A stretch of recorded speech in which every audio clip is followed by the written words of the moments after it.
Welcome to the Deep Dive. This is where we take the sources you're interested in and really pull out the core stuff, those bits of insight that, make you go, aha. Exactly. Those nuggets you actually remember. So today we're digging into a YouTube interview transcript. It features Nut Tan. She's only 22, and she's the founder and CEO of Seesaw. Right. The company behind that mental wellness board game, Truxian Trongtun. Which translates to chatting through the week. And this interview, it's pretty packed. We get into how the game started, the startup grind, her own kind of personal philosophy, even her views on love. It really covers a lot of ground. What jumped out at me straight away was just her energy, but also some really deep insights for someone so young. Definitely. There's a real dynamism there. Okay, so let's dive in. Where did this game, Chatting Through the Week, actually come from? The origin story. Well, it's really rooted in her own journey. She actually dropped out of journalism school in Hanoi, moved to Saigon, basically looking for her purpose, That's a big move. Searching for something. Yeah, and she tried different jobs. There was this pivotal moment where she was in PR and she started questioning the ethics of promoting a product she just didn't believe in. Ah, okay. That sounds like a classic turning point. It really was. It kind of highlights something important for anyone, really, that feeling when your work doesn't quite align with your values. It can be a huge motivator for change. Totally. So that pushed her towards creating something genuinely good. Exactly, something beneficial. And the specific idea for a conversation game, that actually traces back even further to high school. Oh, really? How so? She mentioned being part of this self-support club where the members actually developed a similar kind of game just for themselves to get conversations flowing. Wow, so the seed was planted way back then. Kind of, yeah. And then that idea really took shape and evolved into Trochint Trongtun later after she met her co-founders at Fulbright. It's amazing how those small early things can grow into something much bigger. It really is a personal tool becoming a proper product. And the game itself uses this interesting formula for the questions Ban, which means runway. Yeah, the runway concept. It's pretty smart, actually. The whole point is that the questions are open-ended. Okay, so not just yes, no. Right. They're designed to let you respond personally, comfortably, giving you a long runway to sort of take off and land wherever feels right for you. Think questions starting with how or tell me about. Ah, I see. So it encourages more detailed sharing. Exactly. No single right answer. It's about fostering that genuine connection. I like that. It sounds much more inviting. And the structure 49 cards, 28 are question cards focused on the week's events and feelings. Why just a week? That's deliberate. It taps into how memory works, apparently. A week feels manageable, safe. Okay. And, our brains often latch on to negative stuff over the long term more easily than the positive short-term things. Right, the negativity bias. Precisely. So focusing on the week is a gentle way to nudge people towards remembering those smaller, maybe forgotten positive moments, those little wins or values from just the past few days. So it's like a tool to consciously fight that bias, to find the good stuff we might just gloss over. You could definitely see it that way, recalibrating your focus a bit. And she mentioned they put a ton of work into it, looked at 148 articles to choose the words and images really carefully. Wow, 148 articles. That's serious dedication. It really is. It shows the level of thought that went into it. It wasn't just thrown together. Every element seems carefully considered to create this supportive experience. Okay, so a really thoughtful origin tied to personal experience, aiming for positive impact. That's the foundation. Now let's talk about the next step, building the actual startup, Seesaw. What was that like for her, especially being so young? Yeah, her age is definitely part of the story. She was only 20 when Seesaw got started, and her personality comes through. She describes herself as really decisive. Decisive how? Like making decisions fast, really believing in her ideas. Get this. She apparently formed Seesaw with 4 co-founders within just 13 hours of having the initial idea. 13 hours. Yeah. Seriously, that's wow. I know, right? She uses this phrase, "lianya," which sort of means dare to eat more, like taking big risks quickly. Okay, high risk, high reward mentality. Pretty much. She acknowledges it can be challenging, but it's clearly part of her drive. And she has this incredible conviction. She actually said, "Means salam startup nantat." And is. I will do this startup until I die. Just zero hesitation once she decides. That's intense. But I guess you need that sometimes. And it worked out early on. They won some competitions. Yeah, the V6 Vietnam show and then the Mekong Business Challenge. That second one, she said, was the official birth of Seesaw. The Mekong Business Challenge. Yeah. Why was that one so significant? Well, she felt like a real underdog going into it. Apparently, her English wasn't very strong back then, so winning, despite feeling disadvantaged, must have been a massive confidence injection. Absolutely. Huge validation for the game and the idea. For sure. And then later, after their second product launched, they got venture capital funding from Antler. The VC money. So that brings growth, but also pressure. Exactly. She talks about the pressure of hitting KPIs, those key performance indicators investors set. She called it like getting on a new bus journey, challenging, demanding, but also something she felt she couldn't miss out on. Right, the stakes get higher. And how does she view failure in all this? Is she afraid of it? She admits the fear is there, yeah. But her focus seems to be on making sure every step they take is ethically sound, like choosing eco-friendly materials for the game, for instance. That ethical grounding seems really central. That's interesting. So even with the pressure, the values remain key. It seems so.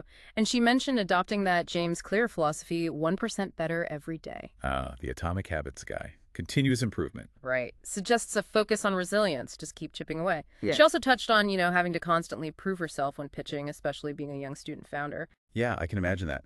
Facing assumptions based on age. It's a common hurdle, right? You need a strong product, sure, but also that clear vision and the confidence to sell it, maybe even more so when you're young. So moving beyond just the business side, the interview also gets into balancing her own growth with the company's impact. Yes, both seem equally vital to her. She talks about needing to constantly learn and build her own skills and making sure Seesaw contributes positively. It's not just about success, it's about ethical operation, ensuring the products genuinely help and don't cause harm. That purpose-driven aspect feels really strong. Absolutely. It's this intrinsic motivation to make a difference, help people be better versions of themselves. And she also touches on success and peer pressure, which I think lots of people can probably relate to. Oh, for sure. She's honest about comparing herself sometimes to friends on more like conventional career paths, or maybe other founders whose startups seem further along. The comparison trap, it's easy to fall into. Totally. But interestingly, she also mentioned feeling a kind of reverse peer pressure sometimes when meeting people maybe less experienced than her. Reverse peer pressure, what does that mean? I think it means maybe feeling a pressure not to seem intimidating, or perhaps feeling a responsibility because of her own progress. It's a reminder that everyone's just on their own path, right? That makes sense. And didn't she get some good advice about this from a mentor? Yes, a professor from Singapore, apparently. The advice was basically that everyone has their own unique expertise, and the key is to learn from everyone. That's great advice. Yeah, she said it really shifted her perspective. Instead of feeling intimidated by others, she became eager to learn from them, recognizing everyone brings something valuable to the table. That's a really healthy mindset shift. Definitely more collaborative. Yeah. So looking forward, what's next for Seesaw? Are they sticking just with the board game?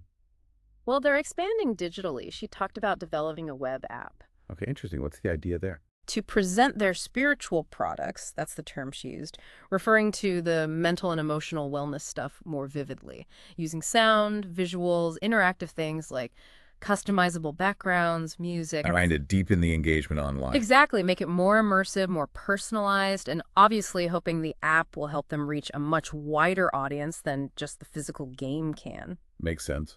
Yeah. A natural next step. Now, the interview also took a more personal turn, right? Her views on love. Yeah, which was quite revealing, actually. It gave a nice glimpse into her background and what shapes her relationships. She mentioned having an unconventional family life, some memorable experiences growing up. Okay. And these clearly influenced how she understands love and connection. And she brought love into the workplace, too. Something about colleagues. Yeah, that was interesting. She identified love for colleagues as a principle they try to instill in team leaders at Seesaw. Love for colleagues. How does that translate practically? I think it points to fostering a really supportive, empathetic, caring environment, where people genuinely look out for each other. She actually listed the 3 important loves in her life as family, colleagues, and her boyfriend. Wow, colleagues right up there with family and partner. It shows the importance she places on that team dynamic. And she mentioned her primary love language is acts of service, which tells you a lot about how she likely expresses care. Doing things for people.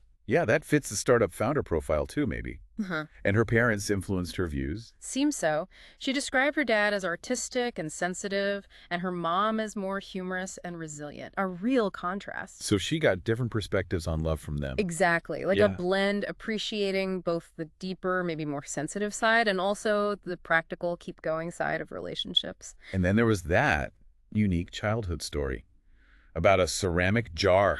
Oh, yeah. That was wild. Apparently, when she was a kid and got overwhelmed, she'd sometimes be grounded inside her grandfather's big antique ceramic jar to calm down. Inside a jar. I know. Sounds bizarre, right? But she looks back on it now and thinks it was surprisingly effective in teaching her self-regulation. Huh. Well, that's certainly one way to learn emotional control. It's a powerful reminder that lessons come from really unexpected places. Definitely. Different cultures, different families, different methods. It really is. And she even connected one of the game cards, the one asking if life was Christmas, who's your Santa Claus? She connected that to her boyfriend. Yeah, saying he unexpectedly brings joy and recognizes her small efforts, like Santa bringing gifts. It's a sweet analogy. It is. And she mentioned giving him space to explore himself more. Right. Because his upbringing was maybe more restrictive, she sees her role partly as giving him the space for his own growth, which shows a lot of empathy. So, wrapping up her thoughts on love, what was the final message? It was a really lovely sentiment, basically that the best things are often hidden in unexpected places. She emphasized appreciating what's right there, close to us, our bodies, our minds, the people, and things immediately around us. Kind of grounding. Don't overlook the everyday. Exactly. It loops back nicely to the game's theme too, finding value in the small, nearby things. Wow. Okay, this has been a really rich, deep dive into that interview with Nutan. We've covered so much, the game's origins, the realities of being a young, ethical founder. Her personal values, how she handles pressure, her views on connection and love. So many insights packed in there, those aha moments we were talking about. Hopefully you, listening, got that quick, thorough understanding we aim for. Absolutely. It's just a great example of how innovation and really meaningful ideas can come from anywhere, any age. Her journey really highlights sticking to your values, even when it's tough. And that leads us perfectly into our final thought for you today. Inspired by Nutan, talking about finding value in unexpected places. Yeah, maybe take a moment to consider that in your own life. Where are those unexpected places where you've learned something important or found a source of joy you didn't anticipate? It could be, I don't know, looking back at an experience that seemed negative at the time, or maybe thinking about someone you perhaps overlooked who subtly shaped who you are now. Give it some thought. You might just surprise yourself when you really look closely at the familiar things around you.